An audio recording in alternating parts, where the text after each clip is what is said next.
안녕하세요. 사연에 빠지다의 DJ 민영입니다. 오늘도 사연 시작하기 전에 구독과 좋아요 버튼 눌러주시고요. 그럼 오늘의 사연도 함께 만나볼게요. 안녕하세요. 저희 남편은 집안에서 정해준 사람이었어요. 결혼이라는 것이 감정만으로 해결되는 것이 아니라고 생각을 했기 때문에 선을 보라는 말에도 크게 반대하지 않았습니다. 그리고 막상 만났을 때도 나쁘지 않다고 생각했기 때문에 결혼을 결심하는 것에 고민을 많이 하지는 않았어요. 남편은 무역회사에서 일하고 있는 영업맨이었는데요. 성실하고 다정한 사람이었죠. 그래서 뜨거운 사랑을 한 것은 아니지만 그래도 좋은 감정을 가지고 만났답니다. 결혼을 하면 사람이 달라진다고들 하시는데 남편은 딱히 그런 모습을 보이지는 않았어요. 출장이 잦은 편이기는 했지만 되도록 저와 많은 시간을 보내려고 노력했고 아이가 태어나고 나서는 아이에게 좋은 아빠가 되어주기 위해서 노력했답니다. 저와 남편 사이에는 딸아이만 둘이었는데요. 하나는 피아노를, 하나는 바이올린을 일찍부터 시작했어요. 처음에는 악기라도 하나 다룰 줄 알면 좋지 않을까 싶어서 시작했는데 아이들이 무척이나 좋아했죠. 남편은 아이들의 발표회나 대회에 빠지지 않으려고 노력했어요. 자신이 잘할 때 부모님이 자신에게 큰 관심을 보이지 않아서 이런 행사가 있으면 많이 외로웠다고 하더라고요. 그것이 계기가 되어서 자신은 절대로 그런 아빠가 되지 않을 거라고 다짐을 했다고 하더군요. 저한테도 정말 좋은 남편이었어요. 가끔은 꽃을 선물하기도 했고 기념일이 아닌데 선물을 주기도 했죠. 특별한 날이 아니더라도 제게 좋은 추억을 주고 싶다는 남편의 달콤한 말이 저는 정말이지 너무 좋았습니다. 남편에게 단점이 하나 있다면 연락이 자주 끊어진다는 것이었어요. 특히 출장을 가면 연락을 못 받는 경우가 태반이었죠. 처음에는 그런 부분이 불안하기도 했고 왜 연락이 되지 않을까 걱정스럽기도 했지만 남편이 늦게라도 꼭 전화가 와서 정말 미안하다고 일하는 중에는 전화를 받는 것이 쉽지 않다고 제게 이해를 부탁하더라고요. 그래서 저 역시도 남편이 일하는 중에는 연락을 하지 않았답니다. 그렇게 멋지고 다정한 남편이 저를 서운하게 했던 일이 있었어요. 둘째를 낳을 때였죠. 첫째를 낳을 때 너무 힘들었던 저는 둘째를 제왕절개를 통해서 출산하는 것으로 이야기를 했답니다. 예정일보다는 다소 빠른 날짜를 잡고 병원에 입원했죠. 남편은 그날 병원에 오겠다고 약속했는데 나타나지 않았어요. 심지어 아이가 태어나고 이틀이 지나도록 전화 한 통도 없었답니다. 시댁 어른들도 당황하시며 이게 무슨 일이냐고 하셨지만 저는 너무 속상해서 말을 할 수가 없었죠. 현이 엄마야, 너는 연락받은 거 없어? 아니 애 아빠라는 사람이 왜 아직 코빼기도 보이질 않아? 제가 드리고 싶은 말이네요.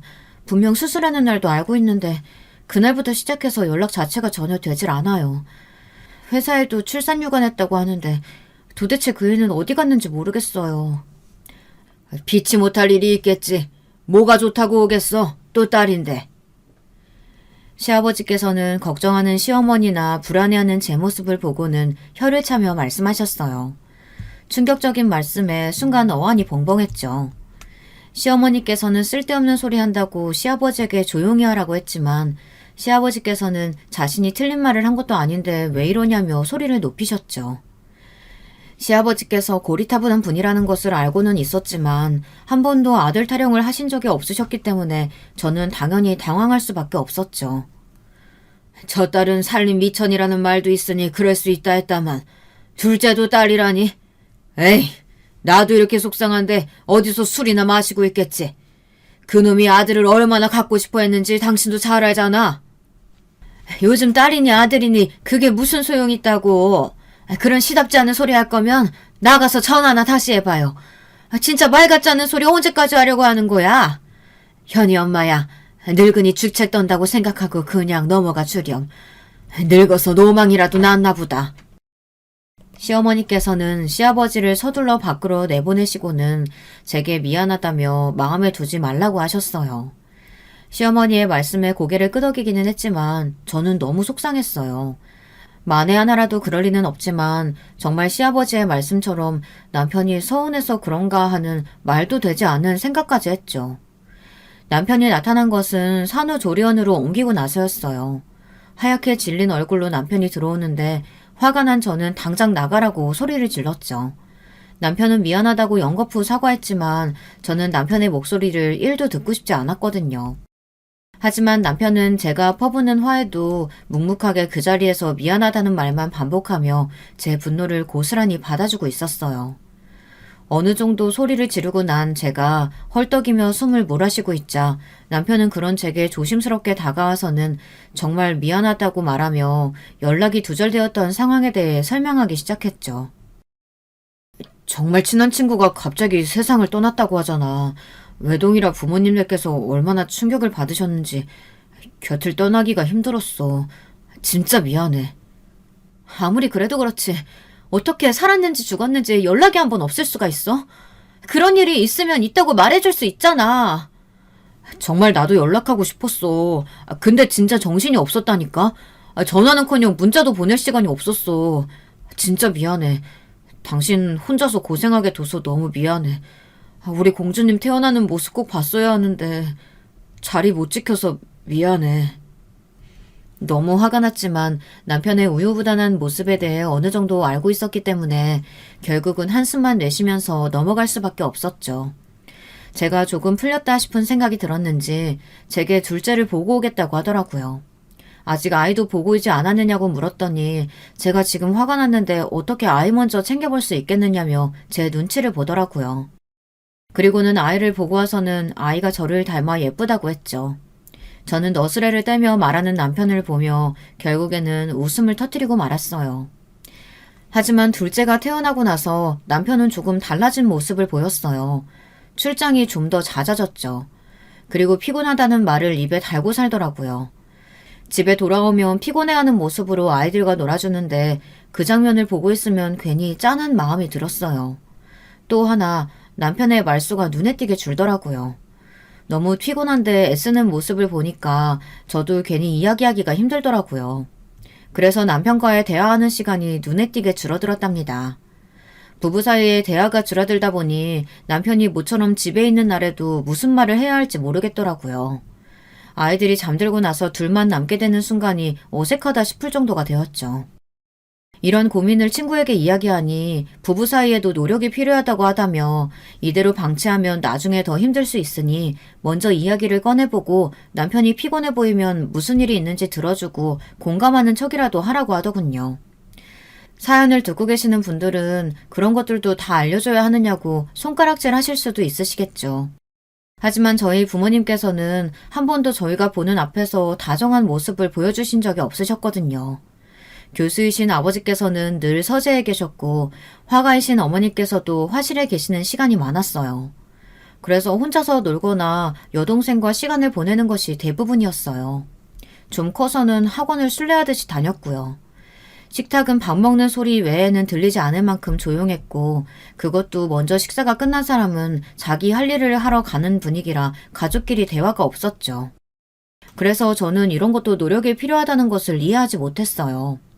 하지만 친구의 충고를 받아들여 남편에게 한마디라도 더 붙여보려고 했죠. 저의 노력 덕분인지 남편은 회사에서 있었던 시시콜콜한 이야기를 제게 하기 시작했어요. 남편이 하는 일에 대해서는 전혀 아는 것이 없었지만 저는 남편의 이야기에 최대한 집중하고 공감하려고 했으며 남편 역시 제가 하는 일에 대해서 물어보기도 했죠. 당시 저는 선배의 미술학원에서 오전 취미반을 담당하고 있었거든요. 그 반에서 우스갯소리로 나온 이야기들을 남편에게 하며 저희 사이는 결혼 초반으로 돌아간 것 같았어요. 말 그대로 평화로운 분위기 그 자체였죠. 딱 하나 시아버지께서 아들 타령을 하시는 것을 제외하고는 시댁과의 사이도 나쁘지 않았어요. 그랬던 저의 생활은 이사를 기점으로 송두리째 바뀌었어요. 아이들이 자라면서 저희는 큰 집으로 이사를 가기로 했어요. 원래는 아이들이 함께 방을 썼는데 크면서 집에서 연습할 때마다 서로 불편해하더라고요. 남편 역시 서재를 원했기 때문에 방이 여러 개 있는 큰 집으로 이사를 갔죠. 이사 준비를 하는 동안 정신없이 바빴어요. 가지고 가는 것들만큼이나 새로 사야 할 것들이 많았거든요. 이것저것 많이 집에 두는 편은 아닌데도 정신이 없더라고요. 거기다 남편의 출장까지 겹치는 바람에 이사는 거진 혼자 하는 것이나 다름없었어요. 여보 미안해. 이번 주도 좀 늦게 마칠 것 같아. 멀리는 아니고 지방이라 오래 걸리지는 않을 텐데 자꾸 집을 비우네. 미안해. 일 때문이라는데 어쩔 수 없지. 지방 어디로 가는데? 춘천. 금방 일 마치고 올게. 이사 준비 당신 혼자서만 하는 것 같아서 면목이 없네. 알고 있어서 다행이네. 그것도 몰라주면 속상했을 텐데. 남편은 매번 자리를 비우는 것을 미안해하며 제 마음을 풀어주려고 노력했어요. 갑자기 안마를 해주겠다고 하며 어깨를 주물러주지 않나, 평일에 월차를 썼다고 하며 하루 동안 제가 할 일을 자신이 다 맡아서 하겠다고 큰 소리를 치기도 했죠. 그런 남편의 다정함에 저는 힘들어도 힘들다는 내색을 하지 못했어요. 이사를 마치고 아이들도 남편도 새 집을 무척이나 좋아했어요. 아이들은 앞으로 연습할 때 신경 쓰일 일이 없다며 좋아했고, 남편은 서재를 가져보는 것이 자신의 로망이나 다름없었다고 하면서 무척이나 행복한 얼굴을 했습니다. 저는 가족들의 그런 얼굴을 보며 이런 것이 행복이구나 싶었어요. 그런데 이사를 하고 얼마 안 있어서 남편이 장기 출장을 가게 생겼다고 하면서 한 달 정도 집에 올 수 없다고 하더군요. 그동안 출장이라고 해봤자 3일을 넘긴 적이 없었는데 갑자기 한 달이나 자리를 비운다고 하니 기분이 좀 이상하더라고요. 남편은 이번 출장만 끝나면 앞으로 집을 비우는 일이 없을 거라며 자신 있게 말했습니다. 승진을 하느냐고 했더니 미묘한 웃음을 보이더라고요. 출장을 다녀온 남편은 평소와는 많이 다른 모습이었어요. 꼭 누군가에게 쫓기는 얼굴을 하고 있었죠. 출장을 다녀온 사람의 얼굴은 아니라는 생각이 들었어요. 남편은 집에 들어오자마자 잠든 아이들을 한 번씩 꽉 껴안아주고는 제게 다녀와서는 잘 다녀왔다는 말과 함께 저를 으스러질 정도로 꼭 안아주더라고요. 이게 무슨 일인가 싶어 당황한 저는 남편에게 출장 가서 무슨 일이라도 있었느냐고 물었어요. 남편은 아무 일도 없었다고 하면서 앞으로는 줄곧 아이들과 제 곁에 있어주겠다고 말을 속삭였죠. 그렇게 몇 달이 시간이 흘렀을까요? 거짓말처럼 남편은 더 이상 출장을 가지 않았어요. 주말은 늘 가족들과 보냈고 아이들이 원하는 캠핑도 다녀왔죠. 원래도 가정적이라는 생각은 했지만 이 정도는 아니었거든요. 아이들은 잔소리 많은 엄마보다 아빠가 100배, 1000배 좋다고 하며 저만 쏙 빼고 자기들끼리 데이트를 다녀올 정도로 아빠를 따르기 시작했어요. 저는 진짜 성씨끼리 그래 편먹고 잘해봐라 하면서 토라진 척을 했고, 그럼 아이들도 남편이고 뻔히 보이는 연기에도 괜히 제 마음을 풀어주려고 했어요. 새 집에서의 행복했던 기억은 딱 거기까지였습니다. 하루는 제 또래의 여자분이 저희 집을 찾아오셨더라고요. 윗집으로 이사를 오는데 한동안 인테리어로 좀 시끄러울 것 같다고 하면서 미리 사과를 하고 싶다고 찾아왔죠. 요즘 이런 일로 주변에 인사를 하는 경우가 잘 없잖아요. 저 역시도 처음 겪는 일이라 당황스러웠지만 과자 세트를 가져와서 미안하다고 하는데 그냥 보내기에는 예의가 아닌 것 같더라고요. 그래서 집으로 돌아오라고 권했죠. 차를 준비하는 동안 이런저런 이야기를 나눴어요. 일주일 정도 걸린다고 해요. 많이 고칠 건 아니고 그냥 몇 군데 손볼 예정이라서요. 되도록 낮에 작업 부탁드렸는데 그래도 시끄러울 수 있을 것 같아서 미리 말씀드리려고 인사 다니는 중이에요. 요즘 이런 일로 인사 다니시는 분들 거의 없어서 솔직히 좀 놀라기는 했어요. 안 그래도 이웃집에 인사드리러 갔더니 할머니께서 이상한 눈으로 보시더라고요. 뭐하러 번거롭게 인사 다니냐고 하시던걸요? 저는 아파트에서 유명한 할머니의 얼굴을 떠올리고 웃으며 말했죠. 츤데레 타입의 할머니라 잔소리도 많고 뭘 해드려도 호통이 먼저지만 그래도 사람들 잘 챙겨주고 아이들이 인사하면 꼭 말 한마디라도 좋게 말해주시는 분이라고 어려운 분이 아니라는 말을 전했어요. 윗집 여자는 전혀 그렇게 안 보이던데 앞으로 잘 지내야겠다고 하더군요. 이사는 언제 오세요? 혼자 준비하다 보니까 생각보다 시간이 많이 걸려서요. 그래도 신학기 시작할 때는 맞추려고요. 인테리어 끝나는 대로 들어올 생각이에요. 이사 준비를 혼자 하세요? 보통 힘든 일이 아니던데. 저도 남편이 늘 일로 바빠서 혼자 이사 준비하고 가구 보러 다니고 장난이 아니었거든요. 정신이 하나도 없을 정도였어요. 저랑 상황이 비슷하시네요. 저희 남편도 집에 자주 오질 못해서 모든 걸 저 혼자 준비해야 하거든요. 거실 가족 사진 보니까 딸만 둘이신데 애들이 다 엄마 닮아서 그런지 예쁘네요. 이야기를 나누던 윗집 여자는 가족 사진을 가리키며 참 행복해 보인다고 말했어요. 뭔가 씁쓸함이 느껴지는 말투라 의아하긴 했지만 저는 괜한 착각이겠거니 하면서 웃어넘겼죠.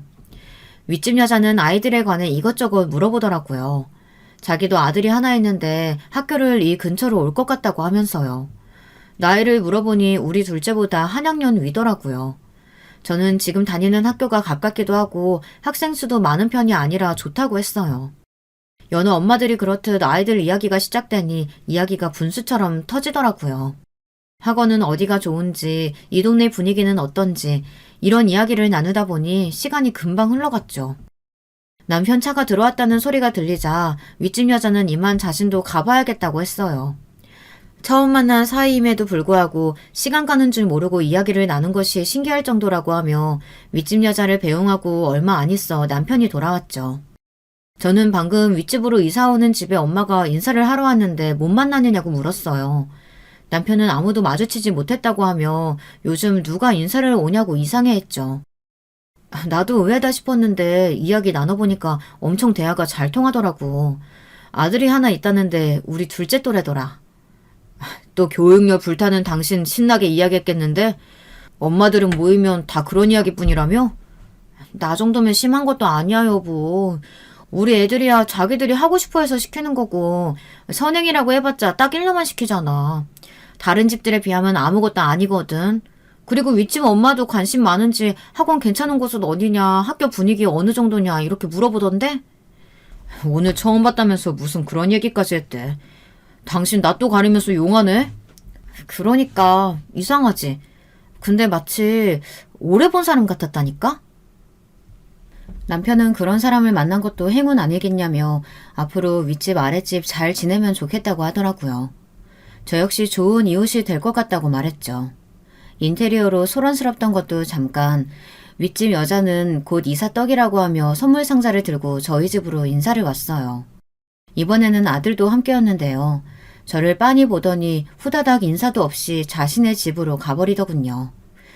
윗집 여자는 당황하면서 약하게 태어나서 오냐오냐 키웠더니 버릇이 없다며 사과를 했죠.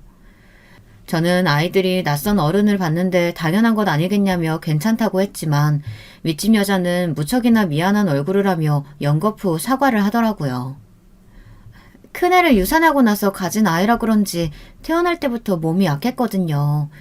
죽을 고비를 넘긴 적이 있다 보니 제가 엄하게 키우지 못했어요. 세상에 많이 아팠나 보네요. 마음고생이 심하셨겠어요. 두들 지나자마자 애가 과호흡이 와서 죽다 살았죠. 그래서 그런지 병실에서 생사를 넘나들던 그 시기만 되면 어김없이 열이 올라서 아직도 고생이랍니다. 그래서 저희는 4월만 되면 안심을 할 수가 없어요. 세상에 애들이 다 그렇더라고요. 저희 애들 둘도 자기 태어난 달만 되면 이상하게 시름시름 앓아서 저도 미치겠어요. 하필 둘 다 4월생이라 저희 집도 4월만 되면 긴장되는 게 걱정이 태산이죠. 거기다가 애 아빠는 뭐가 그렇게 바쁜지 코빼기도 보이질 않다가 애가 숨 넘어간다고 하자 그제야 와서는 진짜 그때 일만 생각하면 아직도 제가 아이한테 미안하고 아이 아빠는 원망스럽고 그래요. 어쩜 아빠가 돼선 그럴 수가 있대요? 애가 아프다는데 일을 우선으로 두다니 진짜 너무했다. 윗집 여자는 자신의 편을 드는 저를 물끄러미 바라보았어요. 저는 얼굴에 뭐가 묻었느냐고 물었지만 윗집 여자는 자신을 이해해줘서 고마워 그런다고 말하며 얼버무렸죠. 그리고 앞으로 잘 부탁한다고 하면서 애가 학원 갈 시간이라 챙겨줘야겠다고 하며 자리에서 일어났죠. 저는 앞으로 잘 지내보자고 말했고요. 이때까지만 하더라도 저는 윗집과 정말 좋은 사이로 지낼 수 있을 거라고 생각했어요. 하지만 일주일 뒤 저는 그 생각이 얼마나 큰 착각이었는지 깨닫기 시작했죠.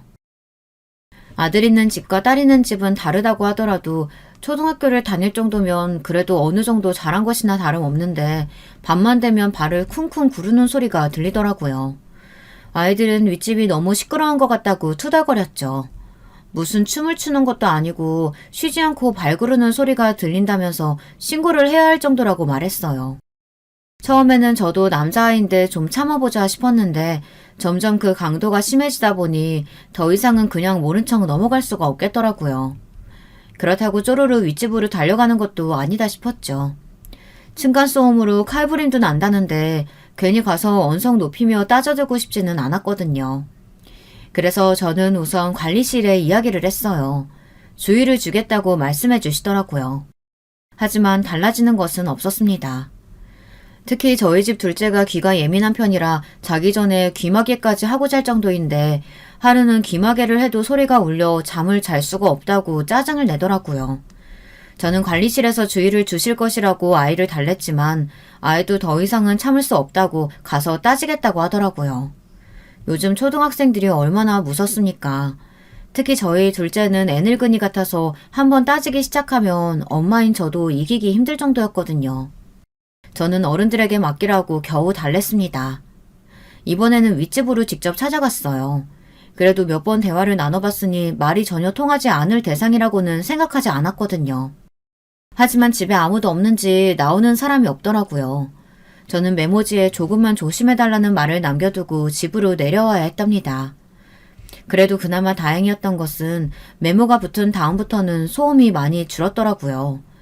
역시 대화가 안 통하는 집은 아니었다고 하며 안심하고 있었죠. 하지만 윗집과의 문제는 그것이 끝이 아니었어요. 하루는 가족끼리 집에서 고기를 구워 먹었는데요. 집에 냄새가 남는 것을 좋아하지 않다 보니 저희는 일반적인 불판보다는 냄새를 잡아주는 기능이 있는 그런 불판을 이용했답니다. 그렇게라도 최대한 냄새나 기름기가 남지 않게 해서 먹고 있었죠. 그런데 얼마 뒤 관리실에서 전화가 오더라고요. 고기 굽는 냄새가 역하다고 민원이 들어와서요. 네? 그게 무슨 소리세요? 지금 삼겹살 구워 먹는다고 민원이 들어왔다는 그 말씀이세요? 네, 냄새가 지독하다고 항의 전화가 오네요. 환풍기는 돌리고 계시는 거죠? 기가 찬 저는 환풍기는 물론 불판 자체도 냄새를 잡아주는 것으로 사용하고 있다고 말씀드렸어요. 문을 열어둔 것도 아닌데 그게 무슨 말씀인지 모르겠다고 했더니 곤란함이 역력한 말투로 아무래도 윗집으로 오신 분이 냄새에 예민하신 것 같다고 한숨을 내시더라고요. 순간 윗집이라는 말에 제가 너무 당황스러워 윗집에서 항의가 들어간 것이냐고 물었습니다. 제 말에 관리실 직원은 말실수를 했다는 듯 그런 것은 아니라고 했습니다. 하지만 이미 저는 확신이 들었죠. 지금까지 한 번도 이런 소리를 들어본 적이 없었거든요. 남편도 어처구니 없다는 표정을 짓더라고요. 아니, 우리가 무슨 문을 다 열어두고 발코니에서 고기를 구웠던 것도 아니고 환풍기 다 돌리고 했는데 무슨 말도 안 되는 트집이래. 윗집 좀 이상한 거 아니야? 저번 층간소음 문제도 있고 말이야. 이런 말 사람으로는 안 보였는데 남편이 좀 예민한가? 그래도 고기 굽는다고 항의를 했다니 그건 좀 너무한 것 같은데. 너무하지. 이건 그냥 억지야. 진짜 뭐하는 가족들인지. 내가 가서 이야기를 좀 해볼게. 윗집 엄마하고는 괜찮았다며. 아니야. 괜히 당신 가서 일 키우지 말고 내가 내일 이야기 해볼게. 당장이라도 윗집으로 가서 따져 묻겠다는 남편을 말린 저는 다음날 이야기를 좀 나눠보려고 윗집으로 올라갔어요. 다행히 이번에는 집에 있더라고요. 윗집 여자는 아직 집이 좀 어수선해서 손님을 맞을 수 없다고 하더니 밖에서 이야기를 하자고 하더라고요. 저 역시 집 밖이 낫겠다 싶어 단지 입구에 카페로 갔죠. 커피를 시키고 윗집 여자와 마주한 저는 어디서부터 이야기를 꺼내야 할지 망설여졌어요. 한참을 그냥 커피만 마시고 있었죠. 윗집 여자가 무슨 일로 자신을 찾아왔느냐고 묻더군요. 잔뜩 굳은 얼굴을 하고 묻는데 입이 잘 떨어지지 않았어요. 어제 저녁에 저희 집에서 고기를 구워 먹었는데 냄새가 많이 나던가요? 지금 무슨 말씀을 하시는지 모르겠는데요. 어제 저희가 고기 구워 먹는데 굽는 냄새가 역하다고 항의 민원이 들어왔다고 해서요. 저희는 환풍기도 틀고 불판도 냄새 잡아주는 걸로 했고 따로 문을 열고 구웠던 것도 아닌데 불편하실 정도였나 싶어 여쭤보고 싶었어요. 고작 그런 얘기하려고 저 보자고 하셨어요? 윗집 여자는 제 질문에 한숨을 내쉬더니 다소 허탈한 얼굴로 대답하더군요. 저는 민원으로 넣으실 정도면 그만큼 불만이 있으셨기 때문 아니냐며 다시 물었습니다. 윗집 여자는 처음 만났던 것과는 전혀 다른 분위기를 풍기며 말했어요. 마치 딴 사람이 와서 앉아있는 것 같더라고요. 다수의 가구가 모여 사는 곳인데 그런 건 알아서 조심해줘야 하는 거 아니에요? 어떻게 그런 기본 예의가 없을 수가 있어요? 고기가 먹고 싶으면 나가서 사 먹던가요. 벽지에 냄새 남으면 그쪽에서 책임질 것도 아니잖아요. 저희가 해야 할 조치를 안 한 것도 아닌데 그렇게까지 말씀하실 건 아니지 않나요? 냄새가 얼마나 올라가는지 모르겠지만 말씀처럼 다수의 사람들이 모여 사는데 서로 좋은 말로 이야기하고 이해할 수 있는 부분은 이해해도 될 문제 같은데요. 저는 그런 마음으로 나왔는데 말씀이 지나치시네요. 지나친 건 그쪽이죠. 층간소음이 어쩌고 하면서 집 앞에 메모까지 할 때는 언제고 자기들 일은 이해해달라니 너무 파렴치한 거 아니에요? 어떻게 그런 뻔뻔한 말을 아무렇지 않게 할 수가 있어요? 윗집 여자는 동네 분위기를 보고 결정했는데 어떻게 이렇게 수준 떨어지는 대화를 하게 될 줄은 몰랐다며 혀를 찼습니다. 발소리가 너무 크다고 조심해달라고 했던 것이 기분이 상했던 것 같았어요. 하지만 이런 말까지 듣고 있자니 그대로 좋게 이야기하고 싶은 마음이 싹 사라지더라고요. 대기야말로 12시가 넘은 시간에 무슨 춤 연습하는 것도 아니고 쉬지 않고 발을 구르던데 저희도 어느 정도면 참았죠. 아들 키우는 집은 좀 다르다고 해서 저희도 참을 만큼 참았거든요. 낮 시간이면 저희도 이해했어요. 그런데 그 시간이면 어느 집이든 조심해달라고 부탁드릴 수 있는 거 아닙니까? 초등학생 애가 발 좀 굴렀다고 해봤자 얼마나 울린다고. 그럼 집에서 애를 묶어놓게 키울까요? 그런 말씀이 아니잖아요. 아까 보니까 집에서 슬리퍼도 안 신고 다니시던데 아랫집에 조심하기 위해서라도 어느 정도 노력은 하셨어야죠. 무작정 어린애가 있으니까 참으라고 하시는 것도 예의는 아닌 것 같네요. 윗집 여자와의 대화는 점점 과열되었어요. 카페에서 한가롭게 앉아있는 사람들 사이에 얼굴이 붉어질 정도로 열을 올리며 대화하는 두 여자의 모습은 어디서 봐도 눈에 띌 정도였죠. 저는 화가 치밀어 올랐지만 그래도 조근조근 이야기하려고 노력했어요. 하지만 윗집 여자가 갑자기 고래고래 소리를 지르더군요. 이웃 간의 예의에 대해서 이야기하시면서 지금 일방적으로 우리 집만 조심하라고 하시잖아요. 왜 저희 집만 배려하라고 하시는데요? 진짜 사람 그렇게 안 봤는데 몰상식해도 정도가 있지 이게 무슨 상황이에요? 갑자기 커진 윗집 여자의 목소리에 당황한 저는 주변 사람들의 시선에 얼굴이 화끈거렸어요. 윗집 여자는 자신은 피해자고 저는 가해자라는 듯이 억울하다고 소리를 높였죠.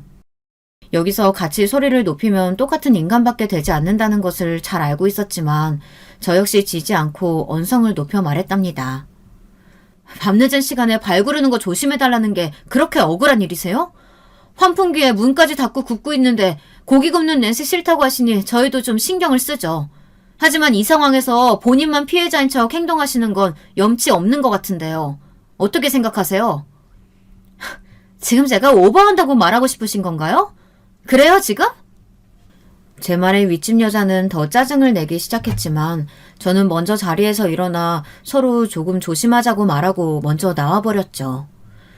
좋은 이웃이자 비슷한 또래의 아이를 키우는 학부모로 마음 맞는 사이가 될 줄 알았는데 그런 저의 꿈이 와장창 깨져버린 순간이었어요. 하지만 거기서 끝이었다면 좋았을 것을 윗집은 멈출 기미가 없어 보였어요. 하루는 관리실에서 연락이 오더라고요. 혹시 음식물 쓰레기를 집에 방치해 두신 건 아니냐고 말이죠. 황당한 말에 저는 음식물 처리기 자체가 있는데 무슨 말씀이시냐고 했어요. 그랬더니 윗집에서 바퀴벌레가 나왔는데 아무래도 저희 집에서 올라온 것 같다고 했다더라고요. 황당했죠. 바퀴벌레에 주소가 붙어있는 것도 아닌데 우리 집에서 올라온 것 같다니 그게 무슨 말이냐고요. 관리실 직원분도 그렇게 말씀은 드렸지만 확신에 찬 목소리로 아랫집 때문에 바퀴벌레가 생긴 게 분명하다고 하시니 어쩔 수 없이 연락을 드리게 되었다고 하며 죄송하다고 하더라고요. 솔직히 관리실 직원의 잘못은 아니잖아요.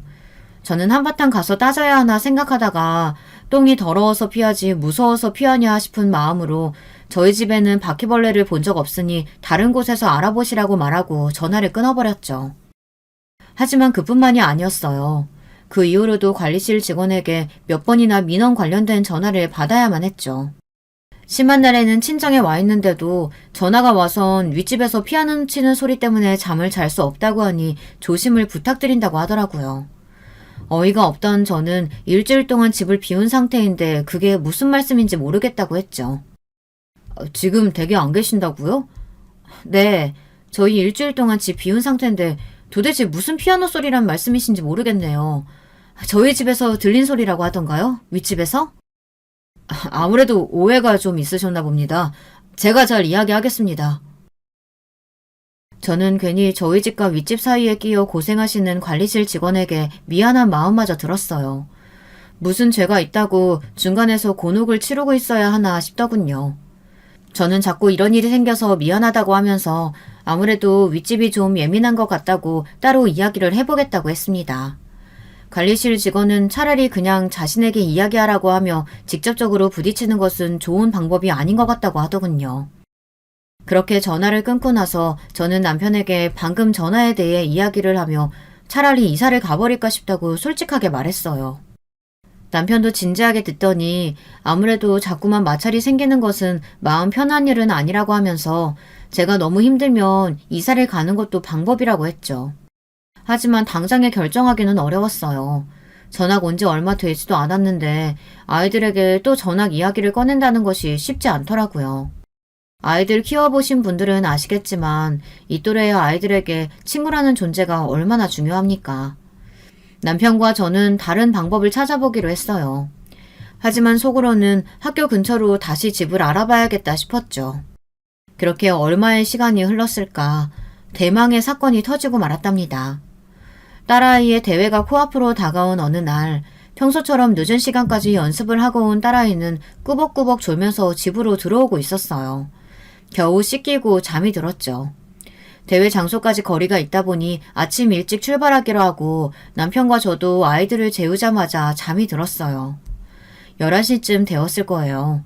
설핏 잠이 들었다가 천장이 무너질 것 같은 소리에 눈이 번쩍 뜨였죠. 무슨 축구라도 하는 것처럼 미친 듯이 소리가 울리더군요. 잠에서 깬 첫째가 이러다 천장이 무너질 것 같다고 하며 무서워했어요. 남편 역시 무슨 사고라도 난 거 아니냐고 하더라고요. 그러다 이내 잠잠해지더니 이번에는 음악을 따라 부르는 소리가 들리기 시작했죠. 더 이상 참지 못한 저는 가디건을 대충 껴입고 윗집으로 올라갔어요. 남편이 진정 좀 하라고 저를 붙들었지만 저는 더 이상은 도저히 못 참겠더라고요. 늦은 시간임에도 저는 거침없이 배를 울렸습니다. 꽤나 시끄러운 소리에 옆집 잔소리 많으신 할머니께서도 화가 잔뜩 나셔선 집에서 나오고 계셨죠. 지금 시계가 몇 시인데 노래 부르고 춤추냐고 아주 아파트 전체가 울릴 정도로 호통을 치셨습니다.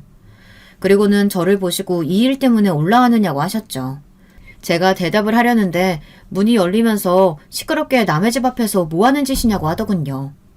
할머니께서는 방금까지 미친년 널뛰듯이 노래 부르고 춤춘 사람이 누군데 그런 말을 하느냐고 시계도 볼 줄 모르냐고 버럭하셨어요. 윗집 여자는 저 외에 할머니까지 오셨을 거라고는 상상하지도 못했는지 말을 하며 말을 더듬거리더군요. 할머니께서는 일이 일찍 끝나서 그냥 집에 왔다고 하시면서 정상적으로 생각을 좀 하고 행동하라고 하시더니 다시 집 안으로 쏙 들어가 버리셨죠. 할머니 덕분에 어느 정도 진정이 된 저는 차분하게 말했어요. 할머니께서 제가 하고 싶은 말은 다 한 것 같은데 제발 시계는 좀 보셨으면 좋겠어요. 아까는 무슨 축구 경기하는 것처럼 우당탕탕 뛰던데 이제는 춤에 노래까지. 진짜 너무하시네요. 서로 조심할 건 조심하자고 이야기했는데 이렇게까지 하시는 건 곤란하죠. 저는 주의를 부탁하고 몸을 돌려 집으로 가려고 했어요. 그때였죠.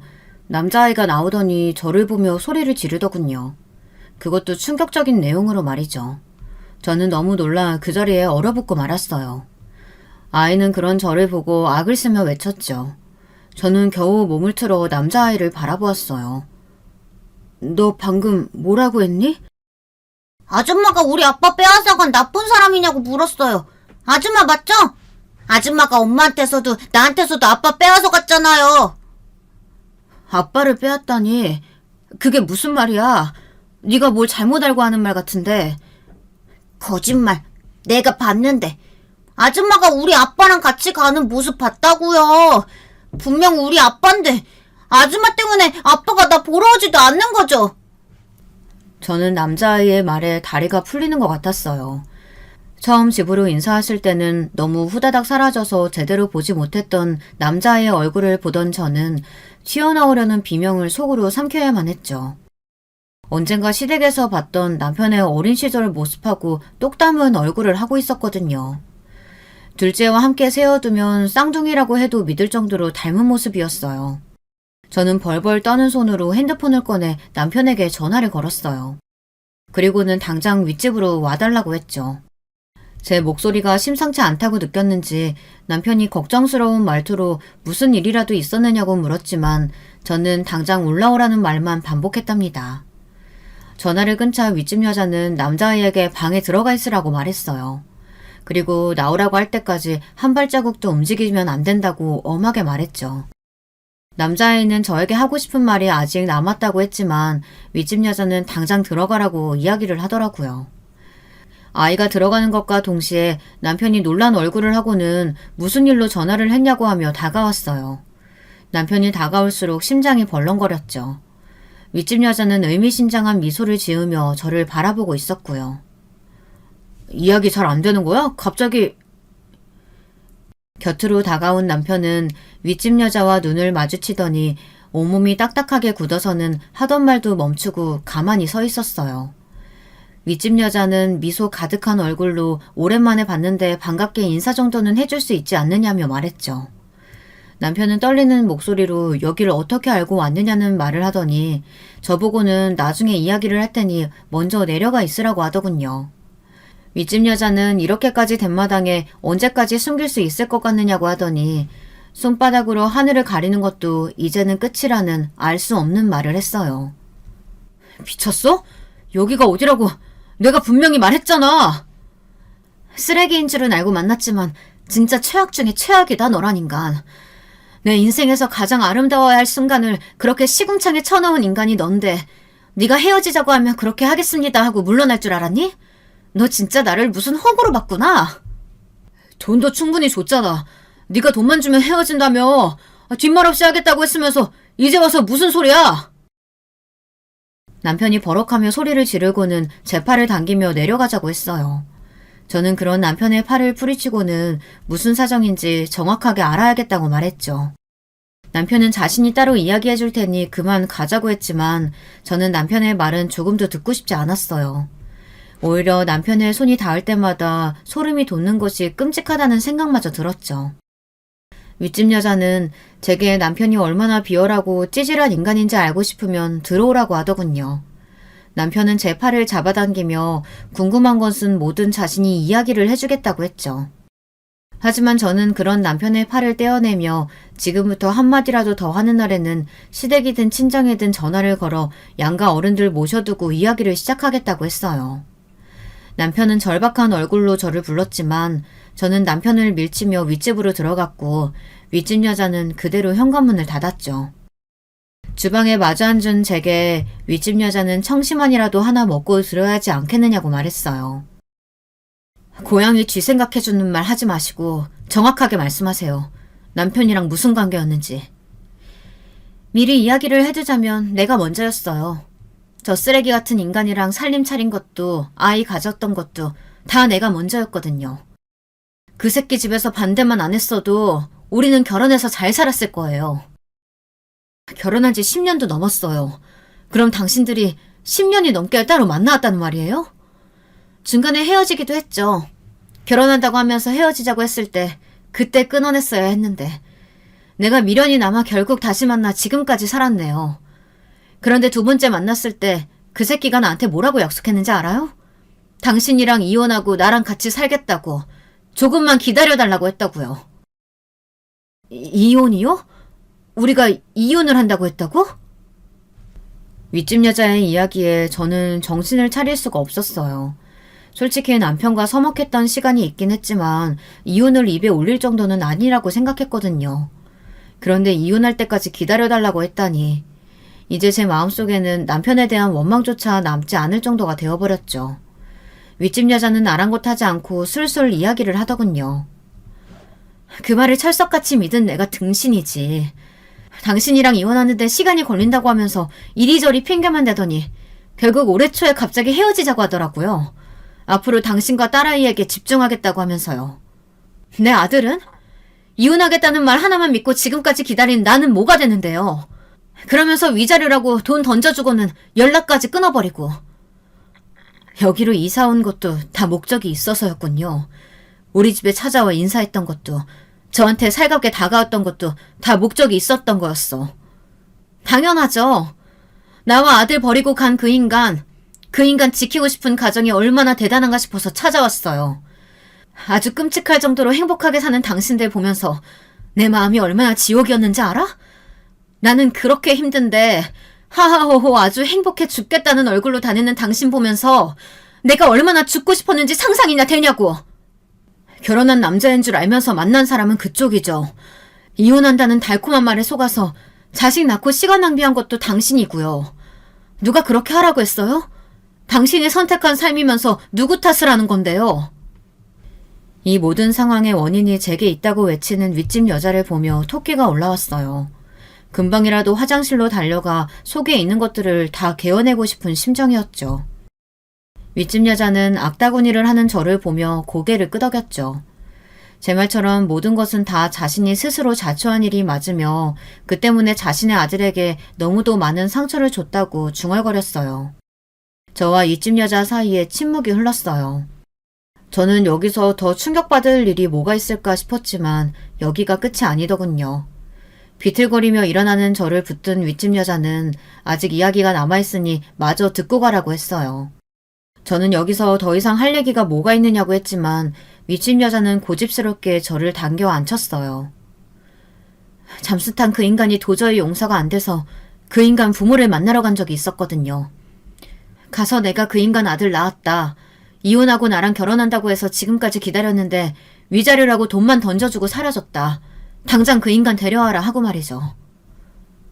지금 시부모님들을 만났다는 말이에요? 자기 발로 찾아가서? 그래요. 그런데 그 인간 아버지란 사람이 나한테 뭐라고 했는지 알아요? 아들만 내놓고 썩 꺼지라고 소리를 지르더라고요. 자기네 핏줄인 아들은 자기 며느리가 잘 키워줄 테니까 받은 돈으로 새 출발하라고. 저는 윗집 여자의 말에 피가 거꾸로 치솟는 기분이었어요. 아무리 아들이 있어야 한다고 노래를 부르셨더라도 이 상황에서 그런 말이라니.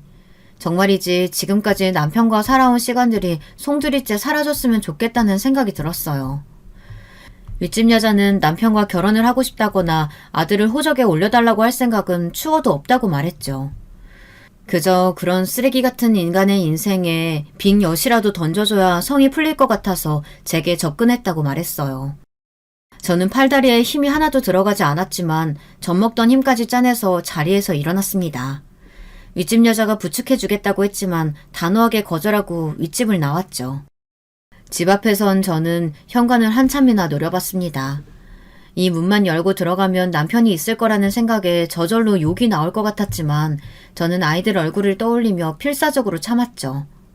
집으로 들어가자 남편이 무슨 이야기를 했느냐며 다가오더군요. 저는 아이들 깨우지 말고 조용히 닥치라고 말하고는 안방으로 들어가 아이들과 제 물건을 챙기기 시작했어요. 남편이 안절부절 못하며 제발 자기 이야기를 좀 들어달라고 하더군요. 저는 알고 싶은 일은 조금도 없으니 숨도 크게 쉬지 말라고 했죠.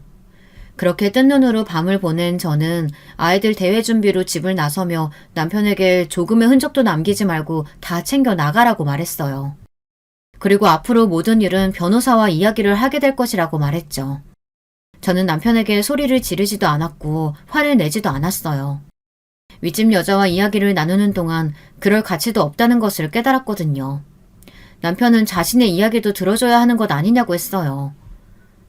나랑 결혼하기 전에 윗집 여자랑 동거까지 했다는 사실, 나랑 결혼하고도 계속해서 만났다는 사실, 나랑 이혼할 때까지만 기다려달라고 했다는 사실, 윗집 아이가 당신 아들이라는 사실, 이 모든 사실 중에 아닌 게 하나라도 있어?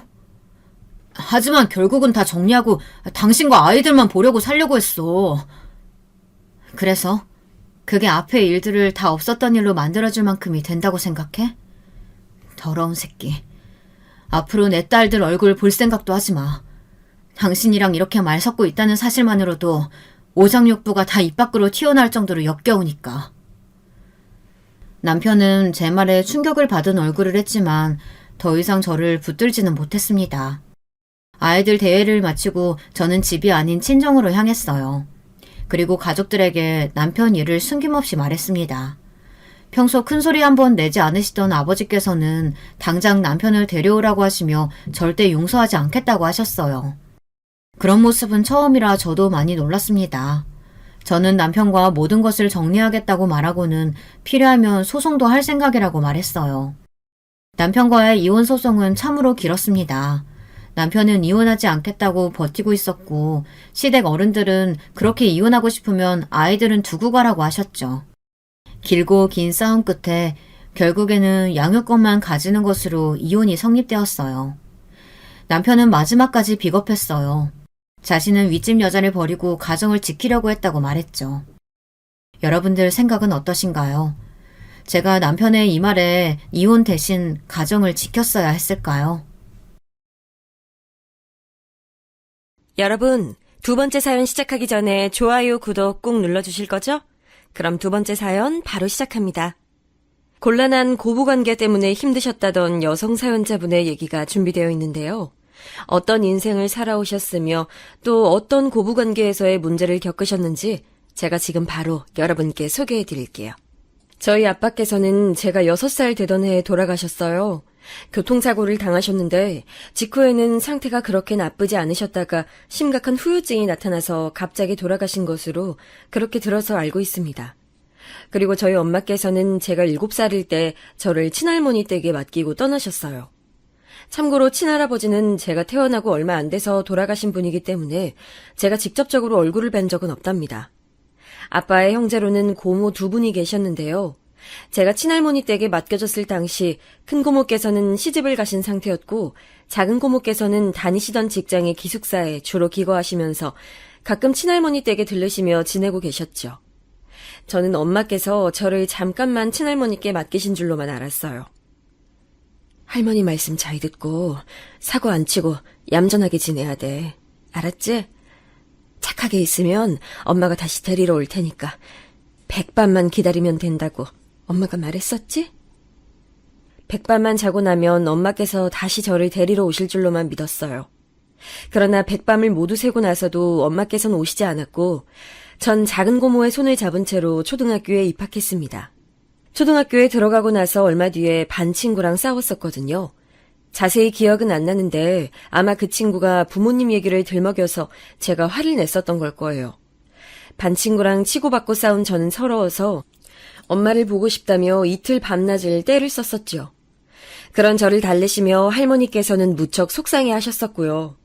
그 주말에 집으로 오신 작은 고모께서는 때를 쓰며 엄마를 찾는 저에게 화를 내셨어요. 너 바보 아니야? 너희 엄마가 널 왜 데리러 오겠어? 너 버림받은 거야. 너희 엄만 진작에 널 여기에 두고 도망친 거라고. 자기만 잘 살고 싶어서. 네가 있으면 자기 인생의 걸림돌이니까 널 여기에 치우고 가버린 거지. 넌 그런 줄도 모르고 아직도 엄마 타령을 하고 있었니? 저는 극심한 충격으로 차마 울지도 못하고 작은 고모의 말씀을 부정하지도 못한 채 가만히 있었지요. 친할머니께서는 작은 고모가 너무 섣부르고 어리석었다면서 혼을 내셨고요. 이건 좀 나중의 일인데 그때 일을 두고 작은 고모께서는 저한테 사과를 하셨어요. 어린 조카한테 그렇게 대놓고 막말을 한 걸 후회한다고 말이죠. 제가 상처받은 걸 보고 많이 반성도 하셨다고 했어요. 전 사실 작은 고모의 그 발언에 반신반의했었답니다. 엄마께서 저를 안 찾으러 오시는 걸 보면 그 발언이 진짠 것 같은데 설마 절 버리고 엄마께서 정말로 떠나셨을까 하는 의문이 남아서 그 발언을 아주 믿을 수도 없었던 것이죠. 내심 작은 고모께서 저에게 거짓말을 하신 것이길 바라기도 했었고요. 하지만 작은 고모께서 하신 말씀은 슬프게도 진실로 밝혀졌었죠. 제가 9살 때였어요. 집으로 누가 찾아왔었는데 바로 제 외할머니셨습니다. 제가 살고 있는 친할머니 댁으로 찾아오셔서는 돈 봉투를 내미셨어요. 그러면서 외할머니께서는 친할머니를 향해 고개를 숙이셨었죠. 면목이 없습니다. 이 돈은 부디 애 키우는 것에 보태서 사용해 주세요. 큰 돈은 아닙니다. 형편이 되는 대로 넣었고 여하간에 정말로 죄송하게 됐습니다. 면목이 없고 죄송하다는 건 알긴 아나 보죠? 이 돈 가지고 그냥 꺼지시오. 천하의 그 나쁜 년, 지 자식 버리고 지만 살겠다고 도망간 년. 난 그런 년 따위는 내 손녀 음이라고 생각도 안 하렵니다. 욕심 많은 그년 분명히 천벌 받을 겁니다. 천벌, 천벌받을 짓은 하긴 했지요. 하지만 저처럼 딸이 있으니까 아시잖아요. 제 딸을 감싸고 비호할 수밖에 없는 제 심정을 정녕 모른다 하실 수 있으신가요? 어린 나이에 시집가서 애 낳고 살다가 힘들게 낳았던 둘째 아기는 심장 멈춰서 금세 세상 떠나고 신랑은 교통사고로 잃고 전 제 딸이 너무 불쌍해서 미칠 것 같아요. 제 손녀도 중요하지만요. 전 제 딸이 더 중요합니다. 이제 새 출발해서 잘 살게 된 제 딸 인생 전 끝까지 응원해 줄 거예요. 천벌을 받아도 제가 받고 돌을 맞아도 제가 맞습니다. 제가 다 그 업보를 지고 갈 테니 부디 제 딸 향한 깊은 노여움만은 거둬주세요. 외할머니의 절절한 말씀은 그 당시보다는 제가 나이를 한 해 한 해 더 먹어갈수록 이해할 수 있게 됐어요. 절 두고 새 출발을 하신 엄마를 비난할 수 있는 자격을 가진 사람이 세상에 딱 한 명 있다면 그건 바로 제가 되겠지만 별로 그러고 싶지 않았습니다. 그날 외할머니께서는 떠나시기 전에 제 어깨를 잡으시며 이렇게 마지막 말씀을 남기셨어요. 앞으로 너 이제 네 엄마 찾지 마라. 네 엄마 위해서 그렇게 해. 알아들었니? 제발 내 부탁이다. 간절한 외할머니의 눈빛을 보면서 어렸던 저는 무의식적으로 고개를 끄덕거렸죠. 그 이후로 저는 제가 완벽히 버림받았다는 걸 깨닫게 됐던 거예요. 그 전까진 전 제가 부모 없는 아이인 줄 모르고 살았어요. 그런 식으로 생각 자체를 안 해봤었거든요. 그런데 제가 부모 없는 아이였더군요. 학교에서 친구들이 부모 없으면 고아 새끼다라고 떠들고 다녔었는데 거기에 제가 해당된다는 생각을 하니까 마음이 아팠습니다. 그 이듬해에 작은 고모가 시집을 가셨습니다. 신혼살림 차려서 사는 데가 그리 멀지 않다면서 자주 올 거라 하셨었지만 별로 안 지켜졌었고요. 친할머니 댁이 있는 시골 동네는 심심하긴 했어도 벗삼아 놀 자연은 광활했기에 전 작은 고모를 자주 못 뵙게 됐어도 결핍은 느끼지 못했었네요. 친할머니께서는 시장에 음료를 파셨어요. 가끔 이웃분들의 농사일을 거들어서 푼돈을 벌기도 했지만 시장에서 음료 파는 일이 생업이셨죠. 전 주말이면 친할머니 따라서 음료를 팔기도 하며 시간을 보냈습니다. 친할머니께서는 늘 저한테 미안하다고 하셨어요. 그렇게 말씀하실 때마다 전 되려 친할머니께 죄송한 마음이 들었죠. 전 친할머니를 따라 누비게 된 시장에서 많은 것들을 보고 배웠던 것 같아요. 시장의 상인분들이 서로 팔아주는 게 신기했었네요. 하루 종일 산나물을 팔아서 손에 몇천 원을 주셨던 어느 할머니께서는 저희 친할머니께로 와서 꼭 커피 한 잔씩 팔아주셨어요. 힘들게 번 돈, 아깝게 번 돈인데도 꼬박 써주셨죠. 그러면서 하셨던 말씀이 바로 이렇게 사는 게 낙이고 사람들이 더불어 사는 모습이라고 하셨어요. 많은 것을 손에 쥐려 하지 말고 정으로 살아간다면 행복하게 살 수 있다고 말이에요. 기껏 힘들게 장사해서 버신 돈으로 친할머니께서는 시장에서 장을 보셨죠. 여러 곳을 들르시며 팔아주셨고요. 어렸을 때는 이런 시장 내의 생리가 살짝 이해하기 어려웠어요. 큰 욕 내고 서로를 이해해주며 잘해가는 분들의 마음이 제가 잘할수록 더욱 이해가 갔고 그런 자세를 배우고 있었죠. 중학교는 초등학교보다 먼 곳에 있었는데요. 그러다가 고등학교는 아예 친할머니 댁을 떠나서 큰고모 댁에 살며 다녔어요. 큰고모 댁에 산다는 게 어색했고 싫었으나 친할머니의 뜻이 오셨기에 그렇게 했었네요. 이왕 고등학교 다닐 거라면 친구들이 많고 주변 활기찬 곳으로 학교를 다녔으면 좋겠네. 조용한 시골 우물 안에서 학교를 다닌다면 네 학교 생활 재미없어질까봐 이 할미는 크게 걱정이요. 친할머니의 말씀대로 큰고모 댁에서 지내며 고등학교를 다녔기 때문에 그나마 제가 친구들을 많이 사귈 수 있었던 것 같아서 지금 돌아보면 아주 좋은 선택이었죠. 애석하게도 제가 타고난 공부머리가 없었으며 노력이나 끈기도 받침되지 않았기에 대학을 목표로 입시를 하진 않았었고요. 대신에 취업률이 높다고 광고를 엄청 해댔었던 전문대학에 들어갔어요. 운이 좋아서 재학 중간에 3개월간 일본으로 연수도 다녀왔었고요. 꼬박꼬박 돈 모았던 걸로 친할머니의 기념품을 사왔던 게 기억에 남네요. 일본에서 사왔던 것들 중에서 사슴머리가 달린 볼펜도 있었는데 친할머니께선 이걸 너무 소중하게 여겨주셨지요. 볼펜이 하도 예뻐서 눈에 잘 들어온다고 어디에 둬도 볼펜을 찾기 쉽다고 하시면서 좋아하셨어요. 맨날 쓰기엔 아까워서 못 그러겠고 앞으로 중요한 메모할 일이 있을 때만 꺼내서 써야겠다. 에이, 할머니, 그러시다간 볼펜 잉크 다 말라버리겠어요. 일본 놈들이 다른 건 몰라도 물건 하나만은 튼실하게 만드니까 괜찮아. 혹시라도 굳어버리면 뜨거운 물로 잉크 녹여서 써보지 뭐. 우리 손녀가 준 귀한 볼펜 내가 아끼면서 오래오래 쓸 거야. 친할머니와는 소박하게 행복한 추억들이 많았네요. 그래서 저는 자라는 동안 외롭지 않을 수 있었어요. 제가 알지 못하는 아빠의 옛날 이야기도 친할머니랑 고모들께서 많이 해주셨고요. 솔직히 엄마가 보고 싶긴 했었어요. 마지막 모습이 자꾸만 아른거렸죠. 아, 그때 마지막인 줄 알았으면 인사했을 텐데 외할머니한테 편지라도 전할 걸 이런 생각들로 아련해지다가 어느 때는 갑자기 화가 나서 복수하는 망상을 하기도 했었네요.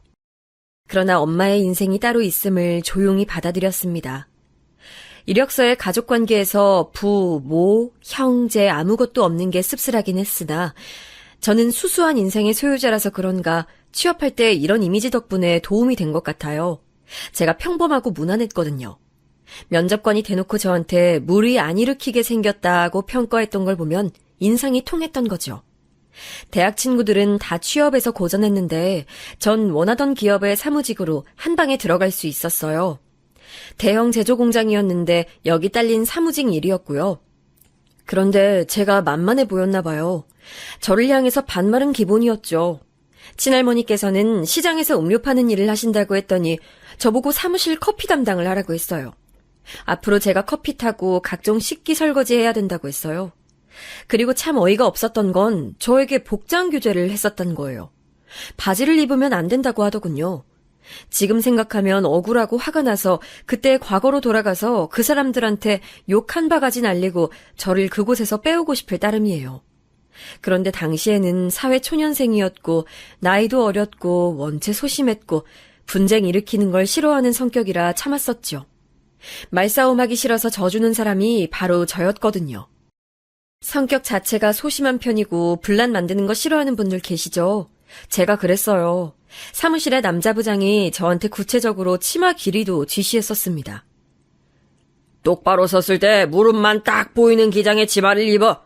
무릎 가리고 내려오면 답답해 보이고 허벅지가 보이면 너무 짧으니까 가타부타 많이 나올 수 있거든. 아, 그리고 상의는 펑퍼짐한 거 입지 마. 되도록이면 몸에 달라붙는 걸 입는 게 낫지. 어린 나이에 싱그러운 미모를 뽐내야지 감추면 안 되는 법이야. 정말 나쁜 어른들이었어요. 자기들 구두 닦는 것도 저한테 시켰습니다. 맨날 저에게 연애 이야기 물어보고 참견을 해댔고요. 그런 질문 들을 때 제 나이가 23이었는데 어쩜 어린 여자애한테 그러고 싶었을까 싶네요. 이악 물고 참으면서 다니다가 서울로 취직했어요. 자취방은 경기도였고요. 같은 대학 나온 친구랑 연락이 닿아서 돈 아낄 겸 같이 살기로 했었네요. 신기한 게 걔는 대학 다닐 때 성격이 안 맞아서 안 친했던 애였어요. 전 조용하고 재미없는 애였고 걘 꾸미는 거 좋아하고 놀러 다니던 애였거든요. 걘 무조건 서울에서 살고 싶어서 상경한 경우였죠. 자기 집에서 돈을 보내주긴 하는데 아끼고 싶다면서 저랑 자취하자고 먼저 그러길래 제가 받아들였던 거예요. 저는 그 망할 전 직장 다니면서 돈을 꽤 모아놨었네요. 고모들께서 친할머니께 지원을 해주셨으니 저는 제 돈을 모을 수 있었던 거예요. 약간의 과장을 보태자면 한 푼도 안 쓰고 모았어요. 그게 습관이 돼서 친구랑 살면서도 돈 계산 잘 하면서 저축을 해댔고요. 친구는 저를 보면서 사치 안 하는 걸 배웠죠. 첫인상과 다르구나 하는 걸 느낀 계기였네요. 저는 서울에서 다니게 된 직장을 1년 6개월 재직하다가 이직을 했어요. 친구랑은 월세 계약 기간인 2년을 채우고 갈라섰죠. 전 이제 새로 살 집을 구해야 했는데 그때 친할머니께서 저에게 놀라운 말씀을 해주셨어요. 월세로 또 살 생각하지 말고 웬만한 매물 보이거든 차라리 집을 사둬라. 내가 없는 재산이나마 짤짤 털어서 우리 손녀가 집 사는데 보태줄 테니까. 작은 집이라고 어찌됐든 네 이름으로 하나 마련했으면 해. 생각도 안 하고 있었던 부분이라서 너무 당황스러웠는데 고모들께서 말씀하시기를 친할머니께선 원체 시골분이라서 그런가 월세 개념에 어둡고 박하시다 했어요. 집은 내 집에서 사는 게 집이다라고 생각만 하시지 남의 집에서 다달이 돈 주고 사는 건 취급을 안 하셨던 것이죠. 전 고모들의 도움을 받아서 정말로 집을 구매했어요. 이삿짐을 풀고 나서도 안 믿겼죠. 한동안은 매일같이 내 이름으로 집이 있다고? 이런 생각을 했었으니까요. 실감이 안 났네요. 아담한 집이었으나 혼자 살기엔 넉넉했고 대출 빚이 생겼지만 갚으면서도 그저 행복했어요. 집이 있다는 게 이토록 즐거운 줄 몰랐네요. 새 직장도 열심히 다니고 있던 와중에 같이 살았던 친구가 저한테 남자를 소개시켜줬어요. 제가 알뜰살뜰하게 사는 것을 지켜보면서 감명을 받았던 그 친구가 얼굴 괜찮게 생긴 남자 소개가 자기한테 들어온 것을 저에게 넘긴 거예요. 자기는 새로 남자친구가 생겨서 사귀고 있는 와중이라면서 그렇다고 그 남자를 흘려보내기엔 아까우니까 저라도 한번 만나보라고 했었죠. 사람 인연이란 이렇게 스치고 꼬이고 엇나가고 그러는 것인가 봅니다. 어쨌든 그 인연 저한테 왔었지요. 연애 끝에 제 남편이 되기도 했었고요. 3살 연상의 남편이 초반부터 전 마음에 들었어요. 왜냐하면 제가 양친이 다 안 계신다고 말을 했을 때 남편이 되게 덤덤한 반응을 보였었거든요. 불쌍하단 시선도 아니었고 당황한 기색도 아니었어요. 그냥 표정이 충분히 그럴 수도 있다고 말하는 느낌이었네요. 절 있는 그대로 바라봐주는 느낌이라서 좋았어요.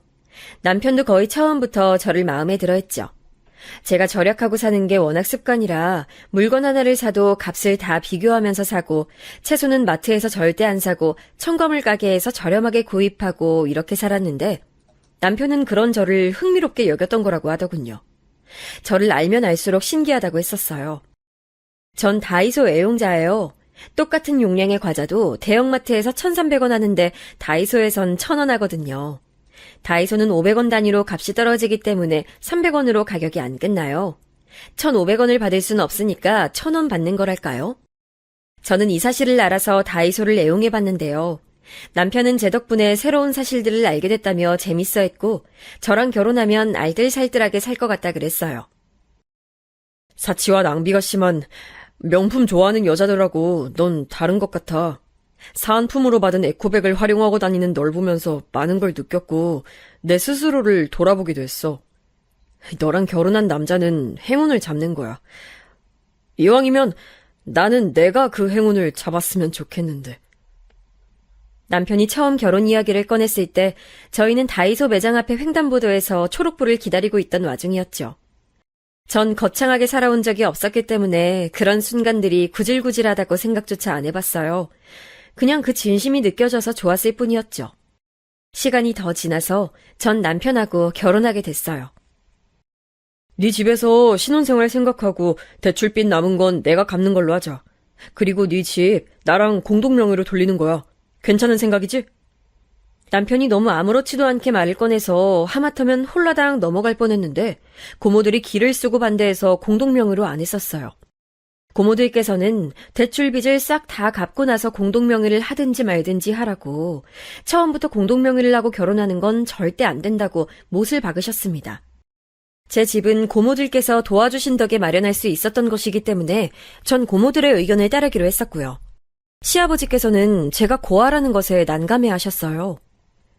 조모의 품에서 자라오고 일찍이 사회생활 시작해서 돈 벌어온 게 기특하고 짠하기도 하지. 근데 왜 하필 결혼 상대로 점 찍은 게 우리 아들인가 싶기도 하고 심경이 복잡하구나. 아주 솔직하게 말씀을 해주셨었네요. 저라는 사람 자체로 보자면 열심히 살아온 대견한 존재지만 막상 당신의 아들 짝인 며느리로 들이자니 속이 상하신 거였죠. 남편한테는 형이 있었어요. 둘이 나이 차이가 좀 나는 편이었죠. 6살 차이니까요. 아주버님께서는 결혼하신 상태였고요. 애가 둘이었답니다. 또한 대릴사위라고 볼 수 있는 분이셨어요. 왜냐하면 형님 집이 좀 사는 편이라고 그랬거든요. 재산도 있는 데다가 교육자 집안이라서 특유의 가풍이 있다나 뭐라나 하던데요. 남편이 한번 저한테 귀띔을 해준 바로는 형님네 집안에서 시어머니를 별로 안 좋아한다고 하였습니다. 지금은 그게 너무나 잘 이해가 가는데요. 당시엔 그 소리를 듣고 나서 시어머니가 너무 가여웠어요. 그리고 저는 엄마로부터 버림받았던 사람이기 때문에 괜히 시어머니가 애틋하게 느껴졌던 것도 있었죠. 이렇게 됐으니 어쩔 수 없지. 그래, 둘의 결혼을 허락하마. 내가 앞으로 널 내 딸이라고 생각하면서 살 거야. 난 아들 녀석만 둘이라서 늘 딸을 가지고 싶었는데 생각해보니 아주 잘 됐네. 시어머니께서 그렇게 말씀해 주셨을 때 제가 얼마나 감동받았었는지 몰라요. 친할머니로부터 많은 사랑을 받았고 고모들이란 든든한 방패도 있었지만 제게 늘 엄마라는 존재의 결핍이 자리하고 있었어요. 아빠는 일찍이 돌아가신 분이라서 어쩔 수 없다고 쳐도 엄마는 저를 직접 저버리셨던 분이었기에 가슴에 은근한 서름이 계속 박혀 있었거든요. 그러니 제가 시어머니께 금방 마음을 열었던 것 같네요. 결혼식 비용부터 각종 혼수 등등 시댁에서 준비하고 부담을 했고 저희 집의 대출빚도 앞으로 남편이 갚는 걸로 했어요. 그 대신 결혼 생활을 제 집에서 시작했죠. 저는 친할머니께서 강력히 주장하시는 바람에 얼떨결에 마련했던 그 집 하나로 결혼을 할 수 있었던 셈이었네요. 시어머니께는 뭉쳐다니는 모임이 있는데요. 시어머니 포함 4명이 정예 멤버고 가끔 참여하는 2명까지 추가하면 총 인원은 6명입니다. 정예 멤버 중에서 시어머니 포함 3명은 서로가 어렸을 때부터 알아온 고향 친구들이에요. 나머지 정예 멤버 1명은 3명 중 1명의 육촌 관계고요. 서로가 고향 친구들인데다가 친척이기까지 그러니 끈끈했던 것이죠. 제가 시어머니의 인간관계를 어떻게 알게 됐냐고요? 시어머니께서 하도 그분들과 자주 어울려 다니시는 것도 모자라서 결혼한 지 1달 만에 저를 그분들에게 눈도장 찍게 만드셨기 때문이에요. 시댁이 오래된 빌라인데 분위기가 좀 삭막했습니다. 집은 넓은데 전체적인 색감이 어두운 편이었고 구조도 옛날 구조였죠. 그런데 제 집은 남향이라서 그런지 항상 밝았어요. 아담한 평수이긴 해도 구조가 원체 잘 빠져서 답답한 느낌이 없었고 무엇보다 세련된 분위기였죠. 시댁 돈으로 마련한 가전제품들 구경을 한다는 명목으로 시어머니께서 정예 멤버들을 이끌고 제 집, 그러니까 신혼집에 방문하셨어요. 어머어머, 밖에서 보는 것보다 내부가 더 예쁜 집이네. 이런 곳 카메라로 찍으면 더 넓게 나오는 거 알지? 알지. 요즘에 인기 많은 프로그램 집 보러 다니는 예능. 그런데 이런 집 나오면 알짜배기 매물 취급받을 거야. 구해줘, 홈즈. 나 그거 잘 보잖아. 아우, 이 정도 집이면 작아서 그렇지 신혼부부가 살기 나쁘지 않은 건데. 아우, 집 한 번 잘 샀네. 저렴할 때 잘 샀다. 투자하는 눈이 있나 봐. 정예 멤버들이 왁자지껄 떠들면서 저를 칭찬하셨는데 시어머니께서는 연신 어깨를 으쓱하셨어요. 콧대가 높아지신 게 보였죠. 전 제가 칭찬을 들어서 시어머니께서 뿌듯해하신 줄로만 생각을 했었는데 나중에 곰곰이 돌아보니까 그게 다 포석이었나 봐요. 저를 다들 인정하게 만들고 저를 대단한 며느리로 만든 후 그 위에 시어머니께서 군림하는 그림을 그리고자 하셨던 것이죠. 시어머니의 허세에 황당한 과시욕은 금세 나타났습니다. 울똑쟁이 며느리가 날 얼마나 우러러보는 줄 다들 알기나 해? 올 며느리는 내 발도 닦아준다? 우리 집은 그래서 정기적으로 세족식이 열린다니까? 시어머니의 말씀을 들으면서 전 속으로 세족식이 뭐지 했다가 발 닦는 의식이라는 걸 알았네요. 시어머니께서는 제가 자발적으로 대화를 갖고 와서 당신의 발을 닦여드리는 며느리라고 정예 멤버들에게 말씀하셨어요. 전 그런 적이 없었거든요. 그런데 반박할 새도 없이 정예 멤버들이 저를 초롱초롱한 눈으로 바라보면서 하나같이 세상에 어디서 이런 며느리를 구했대? 복 받았네, 복을 받았어. 똑 부러지는 며느리가 그렇게나 충성을 다한다니, 어우, 자기 다시 봤다. 자기 상당히 위험 있는 시어머니였구나. 그러게나 말이야.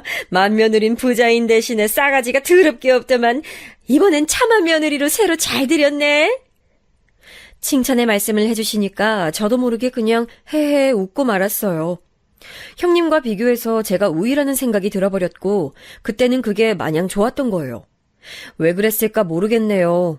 제가 순하게 웃고만 있는 것에 자신감을 얻으셨는지 시어머니께서는 세족식은 물론이고 어깨 마사지를 자발적으로 제가 해드리고 있다면서 그런 거짓을 추가로 늘어놓으셨어요. 정예 멤버들은 다들 부럽다는 눈길로 시어머니를 쳐다봤고요. 전 시어머니의 눈치를 살펴가면서 더욱 급신거리고 예의 바른 며느리처럼 굴었고 그럴수록 시어머니의 입가에 걸린 미소가 진해졌죠. 정예 멤버들의 선망 어린 시선 또한 깊어졌고요. 네, 맞아요. 저는 첫 단추를 잘못 꿰던 거예요. 그 후로 시어머니께서는 점차 제 위에 군림해 가셨는데 그 강도가 서서히 높아지고 제 일상에 조금씩 스며들어서 저도 모르는 사이에 이미 저는 시어머니께서 행하시는 것들에 잠식되어 있었답니다. 정신을 차리고 보니까 몇 달 뒤에 저는 부랴부랴 퇴근하자마자 남편 저녁 밥상 차려놓고 그걸 카톡으로 사진 찍어서 시어머니께 보고드리는 일상을 보내고 있었더군요. 저녁 밥상 차린 걸 카톡으로 전송드리고 나서 시어머니께 응, 잘했어 라는 답장을 받으면 그것으로 확인 끝이었어요.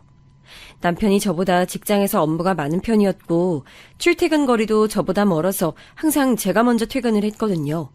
그래서 저는 제가 저녁 밥상을 매일 차리는 게 당연하다고 생각을 했었던 것 같아요.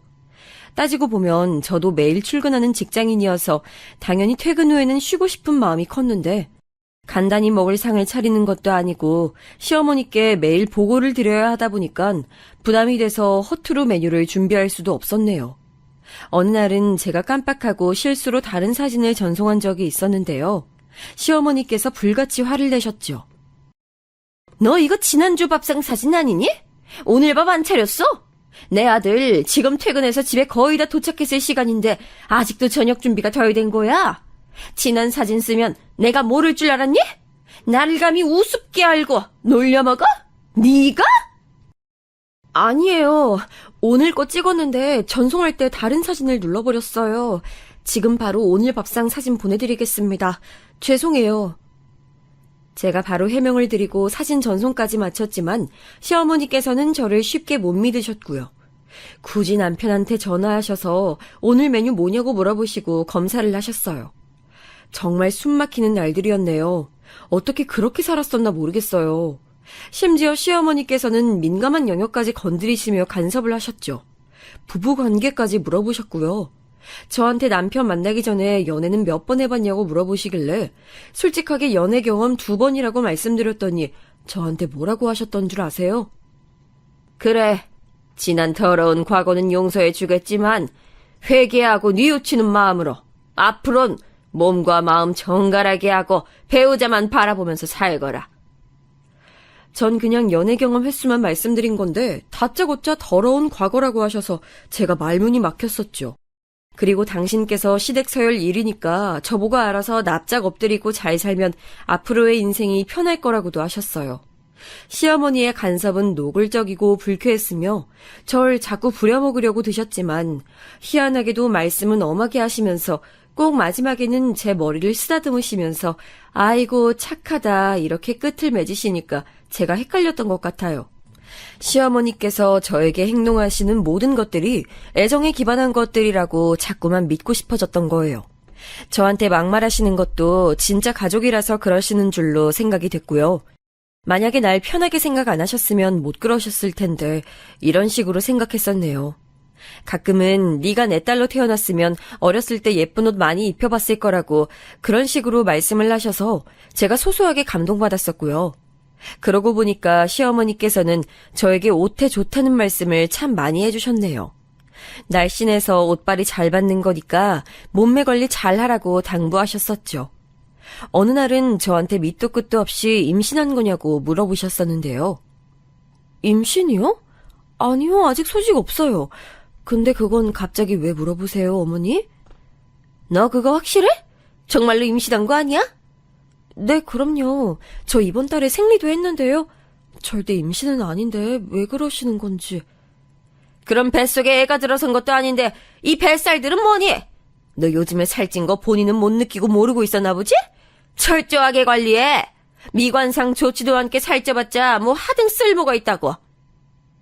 제가 확실히 부정해드렸더니 갑자기 손을 훅 뻗으셔서 제 옆구리를 꼬집으셨어요. 이렇게 살이 잡히는 게 말이 되냐면서 혀를 끌끌 차셨네요. 제가 사회생활을 워낙 쓰레기 같은 소굴에서 시작했던지라 별 이상한 어른들을 다 겪었었기에 시어머니의 이런 지적과 행각이 되게 잘못된 거라고까진 생각 못했었던 것 같아요. 그런 면에서의 상황 판단력이 제가 남보다 둔했던 듯 싶네요. 제가 간식을 먹는데 취미 들여서 그렇다고 먹는 거 조절하겠다고 말씀드린 이후로 며칠이 지났을 때였는데요. 시어머니께서 뱃살을 확인하시면서 저보고 옷을 위로 들어 올리라고 하셨어요. 전 얼떨결에 배를 보여드렸는데 시어머니께서는 몇 발짝 뒤로 가시더니 제 허리 라인이 어쩌고 저쩌고 평가를 하시면서 한숨을 작게 쉬셨습니다. 이렇게 보니까 몸에 비해서 허리가 별로네. 너 혹시 우리 몰래 아이라도 한번 낳았던 건 아니겠지? 네? 무슨 말씀을 그렇게 하세요? 그럴 리가 없잖아요. 말도 안 되는 소리를 하시니까 저 지금 너무 당황스럽고 놀랍고 그렇네요, 어머니. 뭐 그렇게까지 사색이 될 거 있니? 그냥 해본 말인데. 네 친엄마가 너 낳고도 애 없는 척하면서 새로 시집갔을 때문에 모전 여전이라고 네가 그런 네 친엄마 닮았을까봐 노파심에 물어봤다. 그 자리에서도 너무 당혹스러웠는데 상황이 지나고 나서 곱씹어 보니까 뒤늦게 수치심이 밀려오더라고요. 전 시어머니를 제 어머니 같은 분이라고 속으로 생각하며 따르고 있었던 건데 시어머니께서는 난데없이 저희 엄마를 들먹이신 것에 어떻게 이걸 받아들여야 할지 모르겠더라고요. 여태까지 속으로 그런 생각을 하시면서 저를 바라보셨던 것일까봐 마음이 너무 복잡했어요. 이러저러한 일들이 있었다고 남편한테 얘기를 전하면서 중재 좀 해달라고 했습니다. 남편이 시어머니의 아들이니까 나서주는 게 당연하다고 생각을 했었고요. 근데 남편은 떨떠름한 기색으로 반응했었죠. 내가? 중간에서 내가 왜 중재를 해야 돼? 너 우리 엄마랑 나보다 더 가깝게 잘 지내고 있었던 거 아니었어? 중재는 무슨... 너 알아서 해결해. 그리고 누가 몸매를 냉철하고 객관적으로 지적해주면 몸매 관리에 도움되고 좋은 거 아니야? 도움되고 좋은 거를 떠나서 오빠, 어머니가 나한테 애 낳아본 거 아니냐고 그런 말씀도 하셨단 말이야. 나 그런 소리까지 들으니까 정말 많은 생각이 들더라. 앞으로 어머니 뵐 때마다 그 발언 계속 생각날 것 같고 진짜 속이 답답해. 난 네가 더 답답하다. 너 출산해본 적 없잖아. 네가 떳떳하면 될 일이지 뭘 그렇게까지 속에 담아두고선 두고두고 신경을 쓰려고 해. 그냥 잊어버리면 될 것을. 남편이 너무 심드렁하게 나오니까 제가 혼자 예민하게 구는 건가 싶어서 헷갈렸네요. 그리고 남편은 자꾸 자기가 느끼기엔 시어머니와 제가 가깝고 친해 보인다고 했어요. 허물없는 엄마와 딸 분위기도 나기 시작한다 뭐라나 그런 말을 하면서 감정적으로 맞서지 말고 뭐든지 둥글게 잘 풀어나가라고 저한테 그러더군요. 제가 아랫사람이니까 상황마다 한 번씩 참으면 전부 다 둥글게 잘 흘러갈 거라고 그랬어요. 그리고 저에게는 상대방의 말을 비꼬아서 듣는 재주가 있으니까 그런 걸 버린다면 좋은 성격이 될 거라고도 했었고요. 지금 생각해보면 어처구니가 없는 조언이었죠. 그딴 것도 조언이라고 저한테 해줬었던 것인지 그저 어이가 없을 따름입니다. 그 당시에는 왜 남편한테 제대로 못 따졌었는지 모를 일이에요.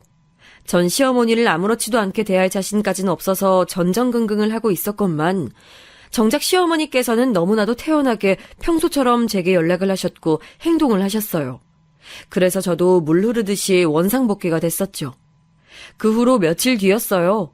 시어머니께서 저한테 퇴근길에 들르라고 하셔서 간 곳이 있었습니다. 그곳은 시어머니께서 당신의 모임 멤버들과 함께 식사를 하고 계신 식당이었어요. 모든 멤버가 다 모여서 테이블 인원이 6명이었죠. 올 며느리 왔네? 내 얼굴 보고 가겠다고 자꾸 떼를 쓰길래 퇴근길에 시간 되면 잠깐 들르라곤 했는데 정말로 올 줄이야. 아유, 집에 들어가서 우리 아들한테 저녁밥 차려주기에도 바쁠 텐데 이렇게 짬을 내서 나도 보러 오고. 역시 올 며느리가 최고다. 시어머니께서 호호 웃으시며 말씀을 하시자 전 어색한 표정 관리를 하며 그 멤버들에게 인사를 냈습니다. 다들 며느리가 헌신적이네 이러시면서 반응을 보이셨죠. 시어머니의 맞은편에 앉아 계셨던 분은 얼굴에서부터 이미 부럽고 신기하다는 기색이 확 드러나 있었어요. 시어머니와 저를 번갈아가며 쳐다보는 눈빛에서 그런 게 느껴지더군요. 결국은 헛기침을 하시면서 그분이 시어머니를 향해 이렇게 말씀하셨었죠. 우리 며느리는 내가 전화하면 무조건 안 받고 꼭 몇 시간이 지나서야 나한테 카톡으로 전화하셨었네요. 무슨 일이세요? 이런 거 보내는 수법이나 쓰는데 넌 참 말을 잘 듣는 며느리를 들였네. 아유, 우리 며느리가 이랬으면 내가 소원이 없겠다. 걘 여전히 네 전화 씹고 그러니? 단단히 교육 좀 시켜라 제발. 울 며느리 봐. 나한테 무조건 충성하잖아. 부르면 오고 가라면 가고 웬만한 개보다도 더 맹목적이야. 걔는 사료값이 들지만 울 며느리는 돈을 벌어오니 비교조차 안 되지만 울 며느리가 정성스레 내 발까지 씻겨준다는 건 들어서 알고 있지?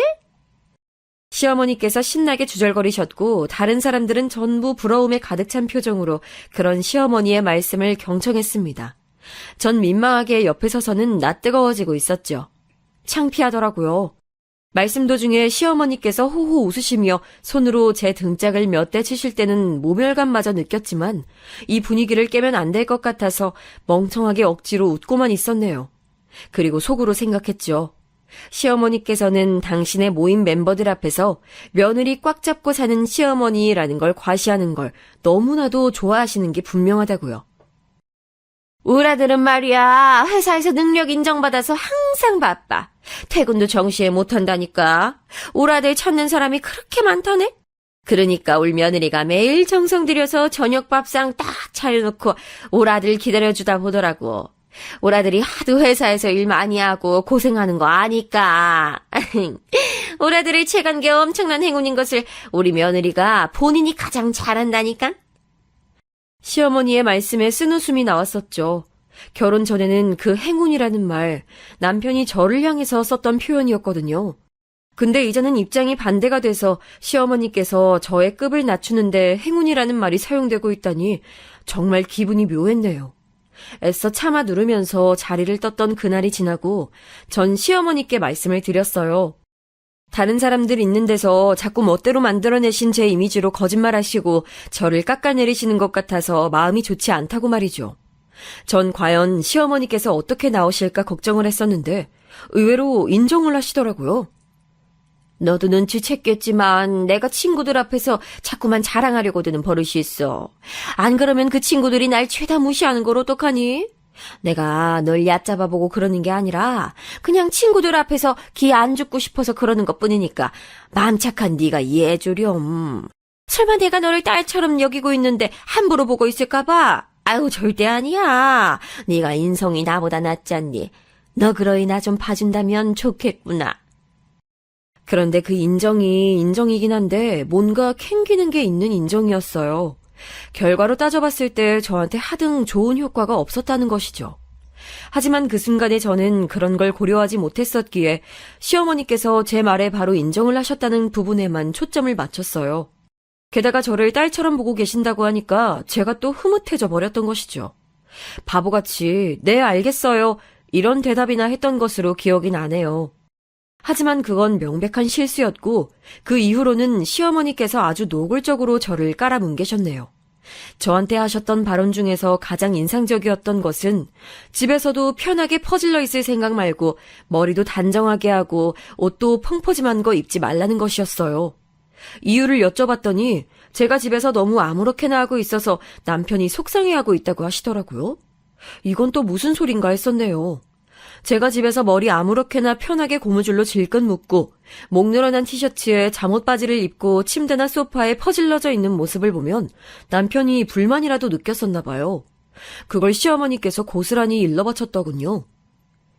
여자로서의 매력이 빨리 없어지기라도 하면 어떡할 거니? 여자가 늘 긴장하면서 자기 자신을 점검해야 남자의 사랑이 떠나가질 않는 거야. 넌 사치 하나 안 하고 검소하게 사는 것만큼은 100점이니까 이제 외모 관리도 집에서 한다면 완벽해질 거야. 다른 곳도 아니고 집에서 편하게 있으면 안 된다니. 전 직장인이었고 따라서 하루의 피로를 맘 편히 녹이고 싶은 게 당연했는데요. 제가 어이가 없어서 남편한테 따졌다가 황당한 말을 들었어요. 남자는 집에서 속옷만 달랑 입고 드러누워 있어도 되지만 여자는 그러면 안 된대요. 너무 스스로를 다 드러내놓고 있는 건 조신해 보이지 못한다고 했어요. 시어머니나 남편이나 제가 어렸을 때 다녔던 망할 직장의 남자 상사들이나 전부 사고방식이 역겨운 면에서 흡사했던 것 같네요. 그러던 중에 대망의 일화가 터져버렸죠. 제가 연차 남은 게 많아서 평일날 쉬었거든요. 시어머니께서 이걸 아시고는 모임 정예 멤버들이랑 저희 집에서 밥 먹고 싶다고 하셨어요. 며느리가 자기 집에 모셔서 밥 차려준다고 이미 그런 식으로 정예 멤버들한테 다 자랑을 해놨다면서 한 번만 부탁을 들어달라고 하셨습니다. 그날 일정이 있었던 것도 아니라서 알겠다고 그랬어요. 저희 집에서 이른 점심을 드시고 나서 드라이브 나들이로 카페에 가신다고 하셨어요. 그래서 저는 당일 아침에 일찍 음식을 준비하면 된다고 생각했었죠. 그런데 하루 전날 저녁 저한테 카톡을 시어머니께서 보내셨는데 갈비찜이랑 미역국은 꼭 준비하라고 하신 거예요. 마트 문 닫기 전에 얼른 가서 재료 사왔습니다. 그리고 남편하고 다퉜죠. 남편은 시어머니의 기행이 전혀 이상하지 않다며 제가 며느리로서의 도리를 마땅히 다해야 한다고 했어요. 저는 이 모든 상황이 짜증난다고 맞섰고요. 싸우고선 따로 잠들었다가 문득 갈비찜 양념을 재넣어야 한다는 생각이 들었어요. 이른 새벽에 일어나서 양념부터 만들고 고기에 핏물 빼서 재워놨죠. 갈비찜에 미역국이라니 거기에 각종 반찬들까지. 이건 생일상이 아니라 수라상은 되는 듯 싶었습니다.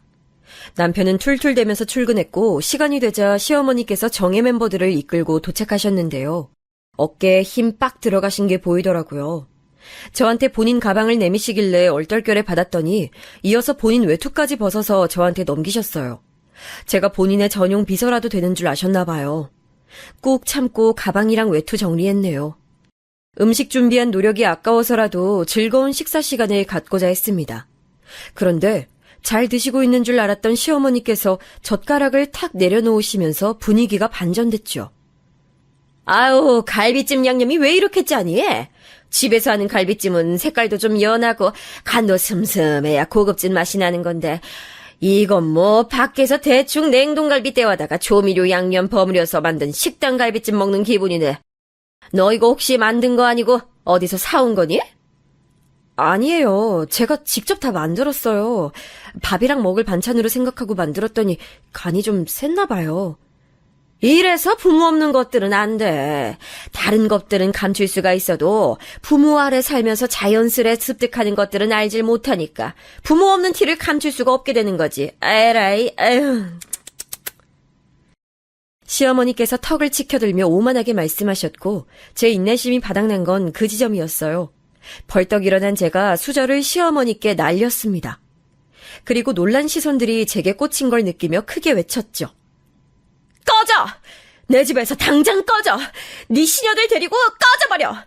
네 모질이 아들도 금방 네 곁으로 돌려보내줄 거니까 아쉬워 말고 지금 당장 다 꺼져버리라고! 저는 빠르게 걸음을 옮겨서 시어머니의 외투와 가방을 챙겼고 그걸 베란다 밖으로 집어 던졌어요. 그러자 시어머니께서 비명을 지르셨죠. 정예 멤버들도 혼비백산이 되어서는 각자 짐을 챙기기에 바빴습니다. 저는 사색이 된 시어머니를 향해 손으로 현관 쪽을 가리켰어요. 아직도 안 꺼졌어? 당장 네 아들하고 이혼할 거니까 2번 다시 볼 일은 없을 거야. 짧은 인연 정말 더러웠습니다. 잘 가세요. 제 기세에 눌린 시어머니께서는 분하다는 듯이 입술을 꽉 깨물면서도 차마 반박하지 못하시고 집을 나가셨죠.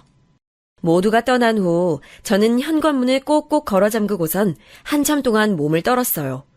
태어나서 그런 식으로 굴어본 게 처음이었어요. 남한테 감정적으로 소리질러 본 적도 처음이었기 때문에 큰 잘못을 저지른 것 같아서 몸이 계속 떨렸습니다. 그런데 진정이 되고 나니까 후회되지 않는다라는 생각부터 들더군요. 제 행복을 늘 빌고 계시는 친할머니를 위해서라도 더 이상 저 자신을 낮추며 살고 싶진 않았어요. 집으로 온 남편이 저한테 윽박을 지르는 모습에 솔직히 무서웠고 겁도 났지만 용기를 끌어모아서 이혼 선언을 했습니다. 그간 제가 당해온 것들만 모아도 충분히 증거가 된다면서 맞섰어요. 그랬더니 남편이 꼬리를 내렸죠. 시어머니께서 저한테 내 행동이 너무 오바스러웠다며 사과를 하셨지만 전 거절했습니다. 이젠 아무한테도 끌려다니고 싶지 않았어요. 그 후로 복잡한 과정이 있긴 했지만 결국 이혼했어요. 친할머니와 고모들께서는 저에게서 대략적인 자초지종을 들으신 후 이혼하길 100번 잘했다고 해주셨죠. 성급했던 결혼으로 걱정 끼쳐드린 것 같아서 너무 죄송했네요. 전 시어머니와 전 남편이 얼마나 정신나간 작자들이었는지 시간이 흐르면서 더 깨닫게 됐어요. 그 인간들 덕분에 제 집의 대출빚을 다 갚았으니 그나마 위안을 삼아야 할까요? 참고로 그 집은 부동산 가격이 천정부지로 뛰었을 때 팔아버렸어요. 안 좋은 결혼 생활의 흔적이 남아있는 곳 파는 게 낫다고 고모들이 그러셨거든요. 다른 위치에 집을 샀는데 너무 잘한 선택이란 생각을 하며 살고 있답니다.